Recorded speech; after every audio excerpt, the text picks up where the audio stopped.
السلام علیکم. کیا حال ہیں آپ لوگوں کے اسٹوڈنٹس اور لسنرز؟ آپ سے میں مخاطب ہوں.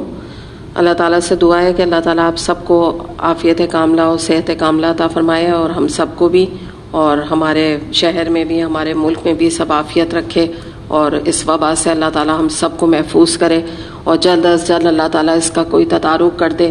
اللہ تعالیٰ ہم پہ رحم فرما دے، ہمارے گناہوں کو بخش دے.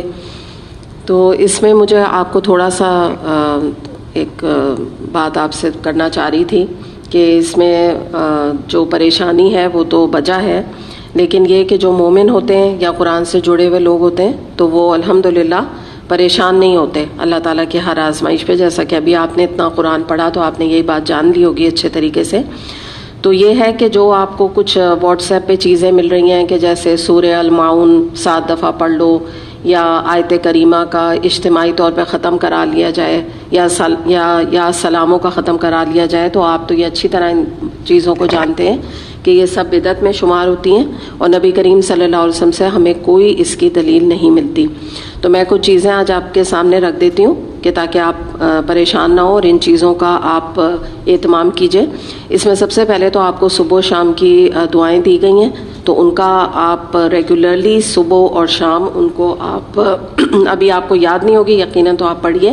اور اس میں جو ہے میں کچھ آپ کو سلیکٹڈ جو ہے وہ پڑھ کے بھی بتا دیتی ہوں تاکہ آپ کو اندازہ ہو جائے کہ آج کل جو ریکمینڈ بہت زیادہ کی جا رہی ہیں، اور وہ بھی اس کے معنی کی وجہ سے، ویسے تو آپ ساری پڑھیں، اس میں حفاظت ہے انسان کی.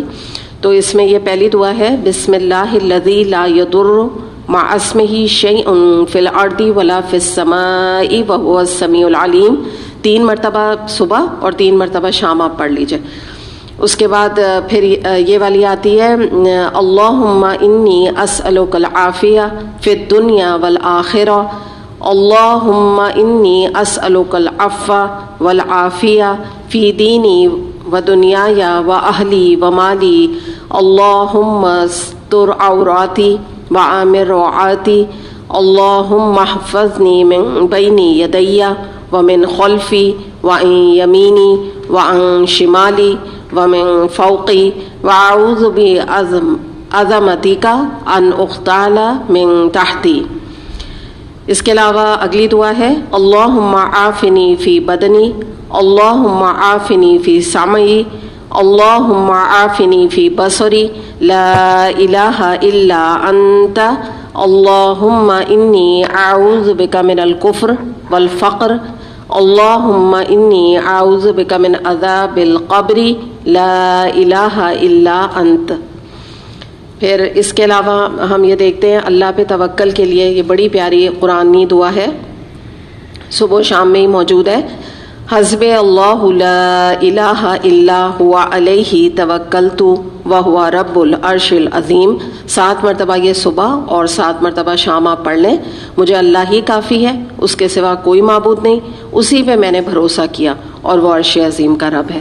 سورہ توبہ آیت نمبر 129 ہے یہ. تو انشاءاللہ تعالیٰ یہ تو میں نے آپ کو سلیکٹڈ کچھ دعائیں یہاں بتائی ہیں، لیکن الحمدللہ آپ پورا جو کارڈ ہے اسی کو پڑھنے کا آپ اہتمام کیجئے. اس کے علاوہ یہ کہ دیکھیے مستقل باوضو رہیے. ویسے تو ہم اپنے 5 وقت کی نمازیں جو پڑھتے ہیں، یا آپ نوافل کا آج کل اہتمام کیجئے. میں تو آپ سے کہوں گی کہ جب گھر میں ہم موجود ہیں تو اشراق ہے اور صلاۃ الضحیٰ ہے، صلاۃ اوابین ہے، جو کہ ایک کے بعد آتی ہے. صبح صبح جب آپ 15 منٹ کے بعد سورج نکلنے کے صلاۃ اشراق پڑھی جاتی ہے. پھر اس کے بعد 1 گھنٹے 1.5 گھنٹے کے بعد صلاۃ ضحیٰ جو کہ چاشت کے نام سے مشہور ہے. اور اس کے بعد تقریباً 11 ساڑھے 11 12 بجے زوال سے پہلے جو وقت ہوتا ہے، اس سے پہلے جو نماز پڑھی جاتی ہے وہ صلاۃ اوابین کہلاتی ہے. ٹھیک ہے، یہ مغرب کے وقت نہیں ہوتی ہے، جو میں ٹائم بتا رہی ہوں آپ کو 11:30 12 یہ ٹائم ہوتا ہے، جب تک بھی یعنی زوال کا وقت نہیں ہو. تو ان نوافل کو پڑھنے کا آپ اہتمام کیجئے. تو اس طرح سے نا تقریباً آپ بہت زیادہ وقت میں آپ باوضو انشاءاللہ رہیں گے، اور یہ مومن کی ظاہری باطنی بھی طہارت کا باعث بنتا ہے. اور آپ کو پتہ ہے اس وائرس سے بھی بچنے کا طریقہ جو ہے وہ ہاتھوں کی سب سے زیادہ کلینلنس ہے، اور ناک کی، جو کہ ہم بار بار ناک اپنی جھاڑتے ہیں الحمدللہ ان وضو کے ذریعے سے. اس کے علاوہ یہ کہ 5 وقت نماز کا اہتمام کریں. آپ میں سے جو ابھی 5 وقت کے ریگولر ہی نہیں ہیں تو چلیں وہ 5 وقت کی نمازیں شروع کریں. اور اس کے بعد ہر نماز کے بعد یہ بھی سنت سے ثابت عمل ہے کہ آیت الکرسی، سورہ اخلاص، سورہ فلق اور سورہ ناس 3 مرتبہ یہ پڑھا جائے. یہ نبی کریم صلی اللہ علیہ وسلم کی سنت سے ثابت ہے. اس کے علاوہ یہ کہ دیکھیے استغفار کی کثرت کیجیے. آپ کو یہاں پہ کلاس میں کارڈز بھی دیے گئے تھے، اس میں سے مختلف استغفار جو ہے ان کے پڑھنے کا اہتمام کیجیے. جیسے استغفر اللہ ربی من کل ذنب واتوب الیہ، اس طرح کے بہت سارے استغفار ہیں. آپ ورائٹی کے ساتھ اس کو اہتمام کریں. دوسری بات یہ کہ بہت زیادہ افواہوں پہ کان نہ دھریں، بہت زیادہ پریشان نہ ہو کہ فلاں میسج آ گیا، اب یہ ہونے والا ہے، وہ ہونے والا ہے. تو اللہ پہ ابھی ہم نے پڑھ لیا نا، حسب اللہ، ہمارا بھروسہ اللہ پہ ہے.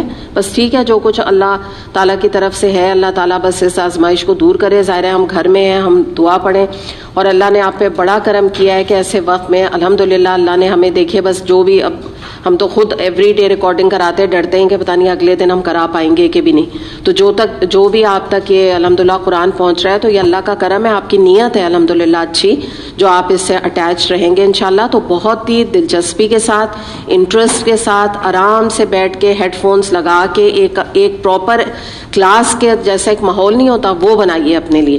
یہ نہیں کہ چلتے پھرتے ٹی وی بھی کھلا ہے، نیوز بھی سن رہے ہیں، پھر وہ ہیڈ فون بھی لگا ہوا ہے، پھر ایک دم نیوز پہ لگ گئے. تو یہ آپ کو پھر قرآن سے یہ تعلق نہیں ہوتا. اور ایسے اوقات میں اس کا اہتمام کریں. یقیناً آپ کے اوپر ذمہ داری بچوں کی ہوگی، گھر والا ہو سکتا ہے کچھ کے ہسبینڈس گھر میں ہوں تو ان کو ان کا وقت دیجیے. وہ اس وقت میں سے میں بات نہیں کر رہی آپ کو نکالنے کے لیے، لیکن اس کے لیے اسپیشل ٹائم نکالیے، چاہے وہ رات کا آپ کا وقت ہو، لیٹ نائٹ ہو، چاہے آپ کا فجر کے بعد کا وقت ہو، لیکن اس کو توجہ سے سنیں، ورنہ پھر یہ قرآن کا اٹیچمنٹ اور قرآن کا کنیکشن آپ کا نہیں ثابت ہوگا اس طرح. دوسری بات یہ کہ ایک چیز اور میں آپ کو نصیحت کروں گی کہ صدقات دیجیے. آج کل آپ کو پتہ ہے کہ جو بیچارے غریب لوگ ہیں وہ تو جاب لیس ہو گئے نا، تو ان کے تو بڑے مسائل، ایون آپ کے اپنے بھی گھر پہ جو میڈز آ رہی ہوں گی وہ ان کے اپنے ہسبینڈس کے بارے میں بتا رہی ہوں گی. کیا آپ دیکھیں نا، ٹرانسپورٹ بند ہو گئی، رکشے والے، بس والے، اس کے علاوہ جو چھوٹے چھوٹے کینٹین والے ہیں، ہوٹلوں والے، چھوٹے چھوٹے اسکیل پہ جو کام کر رہے ہیں، یہ جو ہاکرز ہوتے ہیں بیچارے، وہ مکئی بیچنے والے، یہ فلاں. تو جو بھی آپ کو جہاں کہیں بھی کوئی اپارچونیٹی ملتی ہے تو وہاں پر آپ صدقات دیجئے، زکوٰۃ نکالیے. ابھی ویسے بھی رمضان آنے والا ہے، یہی وقت ہے، ابھی سے آپ ایڈوانس میں دے دیجئے، بالکل دی جا سکتی ہے زکوٰۃ. تو یہ وقت ہے ان کی مدد کرنے کا، کیونکہ وہ تو بیچارے بھوک سے مر جائیں گے. یہاں تو کرونا وائرس کا مسئلہ ہے نا، ان کا تو بیچاروں کا کھانے پینے کی روزی جو ایوری ڈے ویجز پہ کام کر رہے ہیں. تو ذرا سا ہم اپنی اس پریشانی سے نکل کے یہ دوسرا جو چیلنج ہمارے اپنے غریب یہ ملک پاکستان کو فیس ہے تو اس کی طرف بھی ہم توجہ دیں اور صدقات نکالیے. انشاءاللہ تعالیٰ صدقات نبی کریم صلی اللہ علیہ وسلم نے فرمایا کہ یہ بلاؤں کو، ابتلا کو، مصیبتوں کو ٹالتے ہیں اور اللہ کے غضب کو ٹھنڈا کرتے ہیں. تو یہ اللہ کا غضب ہی تو ٹھنڈا کرنے کی بات ہے نا، کہ اللہ تعالیٰ دیکھے نا، نہ جانے اللہ جانے کہ یہ ہمارے کیا اعمال ہیں، کیا ہیں. کیونکہ دیکھیں مومن کو یہی سوچنا چاہیے. یہ بھی کوئی بہت اچھی وہ نہیں ہے سوچ کے آدمی کیا نہیں میری تو کوئی غلطی نہیں، بس آ گئے، یہ تو پہلے بھی آئے تھے، اس سے پہلے بھی 100 سال پہلے آ چکے ہیں. تو یہ کوئی اپروچ نہیں ہے. یقیناً ہمارے گناہ ایسے ہیں، ہمارے کام ایسے تھے کہ اللہ کا غضب ہم پہ بھڑک سکتا ہے. تو یہی اس وقت طریقہ ہے کہ اللہ کے غضب کو ٹھنڈا کرنے کا، یہی تمام چیزیں جو ابھی ہم بات کر رہے ہیں. اور دیکھیے کوئی بھی غیر سنت طریقہ اس وقت نہ اپنائیے. کوئی آپ کو کتنا بڑا بھی کوئی ٹی وی پہ آ کے کوئی بات کہہ رہا ہے کہ اجتماعی طور پہ آپ پڑھنا شروع کرتے ہیں آیت کریمہ، تو آپ اپنا ایمان نہ بیچ دیں اس وقت کے موقع پر، کیونکہ یہی ہمارا ٹیسٹ ہوتا ہے. بعض دفعہ ہم سنی سنائی، اس نے یہ کہہ دیا، اس نے یہ کہہ دیا، ہم وہی کام کرنے لگ جاتے ہیں جو ہمیں پتہ بھی ہوتا ہے کہ یہ بدعت کی کیٹیگری میں آتے ہیں. تو یہ وقت ایسا نہیں ہے کہ آدمی اپنے جو ہے سنتوں سے دور چلا جائے. تو بس ان چیزوں کا اہتمام رکھیے اور اللہ پہ بھروسہ رکھیے. اور مجھے امید ہے کہ انشاءاللہ تعالیٰ آپ لوگ اچھے طریقے سے، بہت دلچسپی